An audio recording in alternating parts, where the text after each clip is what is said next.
Hi, welcome back to Movie Review Mom. And if this is your very first time in my channel, yay, you found me. I'm so glad you're here. My goal is to give you the heads up on filmmaking quality and content so that you can make the best decision as to whether or not you want to spend time or money or both watching a specific film. So the specific film I'm reviewing today is called Guardians of the Galaxy Volume 3. Yay! This fun movie is now playing in theaters and is available to stream online. The movie is rated PG-13 and is 2 hours and 30 minutes long. My movie review mom grade is, drum roll, an A minus. So let me explain why. Don't click away, keep watching. So I'm going to give you an overview in a nutshell, and then I'll point out things I liked and didn't like, as well as offer tips for parents, themes worth talking about, funny lines, interesting lines, and recommendations for other films like this that I think you should definitely check out. All right, so in a nutshell, first of all, I'm a huge fan of the Guardians of the Galaxy franchise. So I've been looking forward to this grand finale for a long time. It pains me to even acknowledge that this really truly might be the last film in the series. Say it isn't so, James Gunn. He wrote and directed the film. And at the beginning of the film, we see the lights turn off in Peter Quill's bedroom, illustrating that James Gunn is putting this trilogy to bed. So sad. But surely Marvel won't really retire this hugely successful part of the MCU, right? Well, for you fans like me, there is a glimmer of hope at the very, very last screen that we see. No spoilers. So here's how the studio describes this final installment. In Marvel Studios' Guardians of the Galaxy Volume 3, our beloved band of misfits are looking a bit different these days. Peter Quill, still reeling from the loss of Gamora, must rally his team around him to defend the universe along with protecting one of their own. A mission that, if not completed successfully, could quite possibly lead to the end of the Guardians as we know them. All right, so let me start off with a list of things that I really liked about this movie. First of all, the fantastic cast includes our fan favorites, Chris Pratt, Zoe Saldana, Dave Bautista, Karen Gillan, Pom Klementieff, Vin Diesel, Bradley Cooper, Sean Gunn, Chukwudi Iwuji, Will Poulter, Sylvester Stallone, Elizabeth Debicki, and more. So the beginning of the movie starts on a sad, serious note, something I wasn't expecting. I kind of expect, a bunch of action to draw you in very quickly. So the sadness and the darkness really surprised me for this movie because this franchise has been known for being so lighthearted and fun, mixed with some serious notes. But this seemed like more of a sad, serious movie mixed with some comedy, if you know what I mean. There are a lot of creative set pieces in this film. Gunn does a great job of blending tense action scenes with some humor and heart, as always. We get to find out Rocket Raccoon's origin story. Aww. It's said that many of the songs in this film are diegetic, which means that the characters can hear the music, which I think is entirely appropriate because music plays a big role in this franchise. I mean, starting off with that, cassette tape that Peter Quill is listening to and dancing around to, right at the very beginning of the first volume. The song that opens and closes the trilogy is called Come and Get Your Love by Redbone. Very, very sweet. And I love it when a director really considers what has come before to bring things full circle intentionally rather than just throwing out a movie and then later thinking, oh yeah, we should have done that or this. Anyway, so I really appreciated that. There are a lot of Easter eggs for fans and a very respectful nod to fans for supporting this franchise and loving it so much over the past several years. So keep watching during the rolling credits at the end of the movie for another cute scene that references none other than Kevin Bacon. As always, the soundtrack is terrific. The rest of the music by John Murphy is excellent. The story, as I mentioned, is extremely emotional, so you will cry. Get your tissues ready. We get a few short cameo performances from a few past characters. Yay! No spoilers. I'm not going to tell you who they are. I always love the slow motion action sequences with these characters. So entertaining. Overall, the movie is fun. It is a fond farewell, and it's done very well. Now for the things that I didn't really like or just thought could have been handled differently or better. First of all, the movie definitely assumes that you already know and love the characters of this franchise and you understand how the Guardians universe works. So if you haven't seen any of the Guardians movies, you should absolutely not start with this one. Start from the very beginning, volume 1, which is probably my favorite anyway. Too many of the costumes and sets look like costumes and look like sets. There's more design than magic. And I can't say that I really felt that way with the first 2 volumes.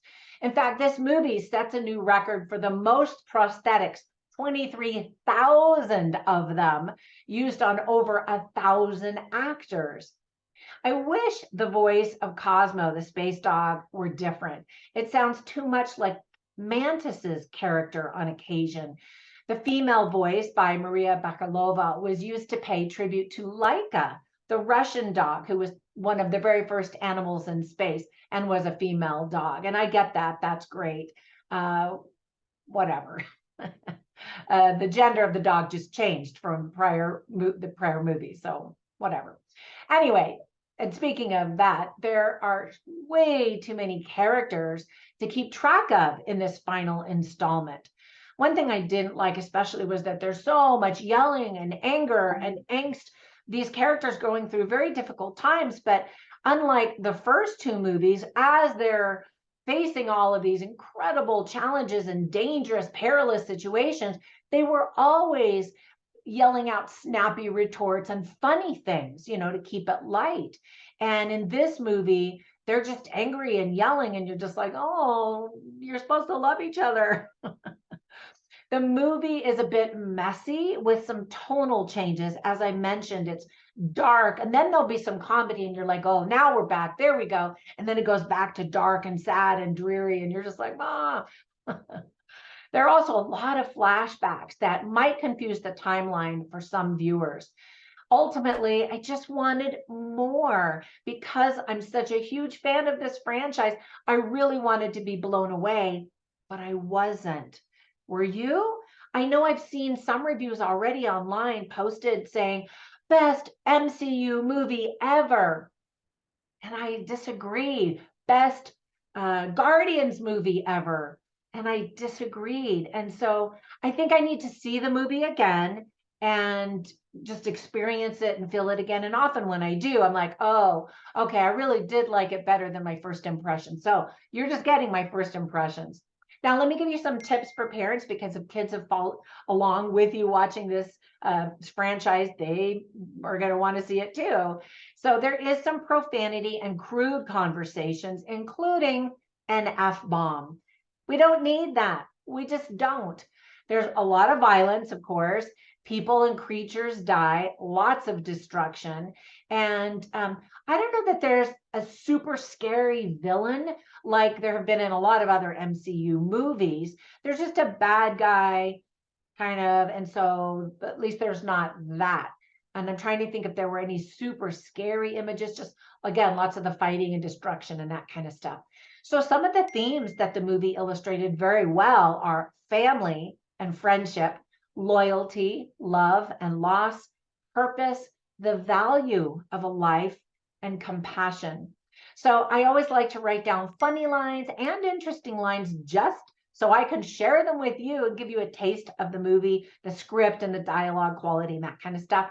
So here are just a few. I wrote them all on my written review at moviereviewmom.com. So if you want to see them all, you can run over there and check those out.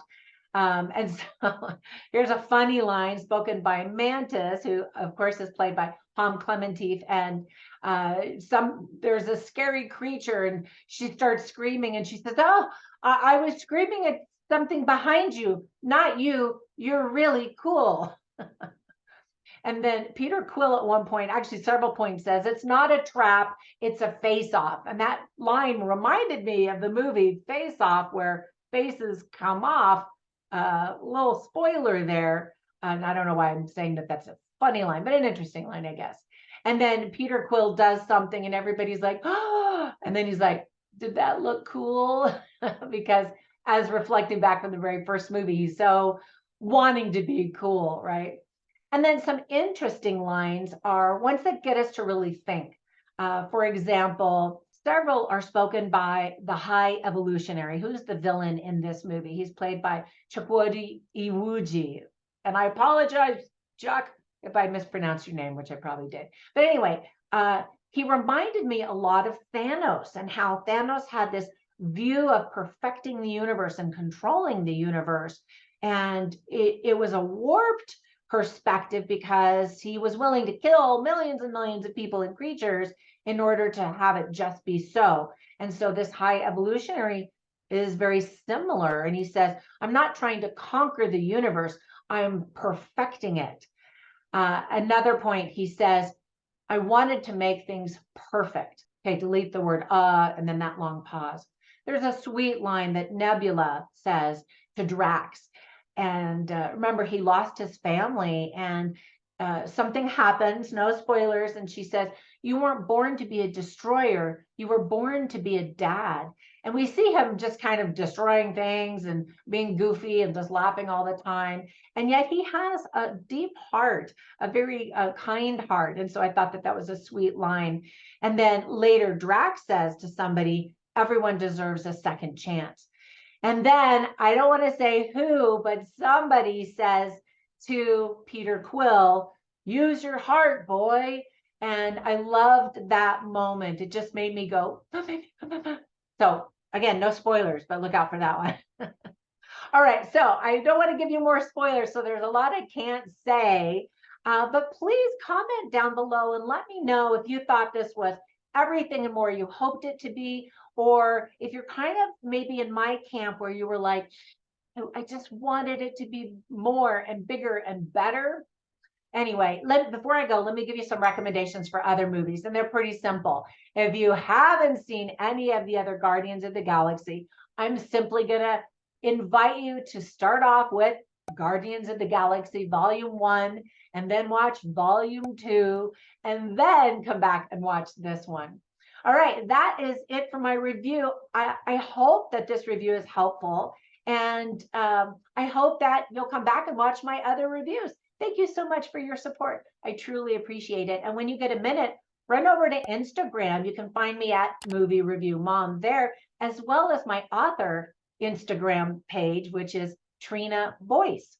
So I will catch you in the next review. Until then, have an awesome day. Bye for now.